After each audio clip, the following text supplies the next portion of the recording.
अस्सलाम वालेकुम।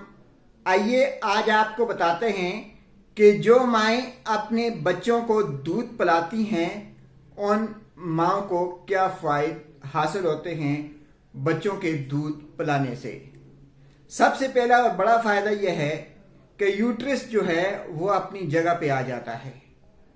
बच्चे की पैदाइश के बाद, डिलीवरी के बाद यूट्रस जो है वो फूल जाता है, बड़ा हो जाता है। जो माएँ अपने बच्चों को दूध पिलाती हैं उनका यूट्रस जो है वो फौरन अपनी जगह पे आ जाता है। और डिलीवरी के बाद अक्सर लेडीज़ को हैवी ब्लीडिंग होती है। जो माएँ अपने बच्चों को दूध पिला रही होती हैं उनका खून जो है वो बहुत कम ज़ाया होता है।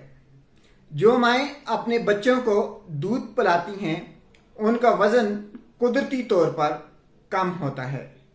जो माएँ अपने बच्चों को दूध पिलाती हैं उनमें छाती और बेज़ादानी का कैंसर जो है उसके ख़तरात बहुत कम हो जाते हैं।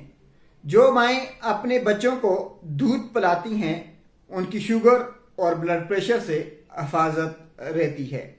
जो माएँ अपने बच्चों को दूध पिलाती हैं वो ज़हनी तौर पर पुरसुकून, पुरएतमाद और खुश रहती हैं। दूध पिलाने से ऑक्सीटोसिन और प्रोलैक्टिन हार्मोन जो हैं वो बढ़ते हैं जो माँओं में खुशी, एतमाद और सुकून का बाइस बनते हैं। जो माएँ अपने बच्चों को दूध पिलाती हैं उनकी हड्डियाँ मजबूत होती हैं। जो माएँ अपने बच्चों को दूध पिलाती हैं उन्हें माली फ़ायदा मिलता है क्योंकि बाहर का फार्मूला दूध जो है वो इंतहाई महंगा होता है। उसके मुकाबले में माँ का दूध जो है वह फ्री ऑफ कास्ट है और बच्चे की सेहत के लिए इंतहाई मौजूं और मुफीद है, जो कि बच्चे को कई बीमारियों से बचाता है। बच्चे की अफजाइश के लिए एक बेहतरीन ग़िज़ा है। माएँ अपने बच्चों को 2 साल तक दूध पिलाएं और मुख्तलिफ किस्म की बीमारियों से अपनी जान छुड़ाएं।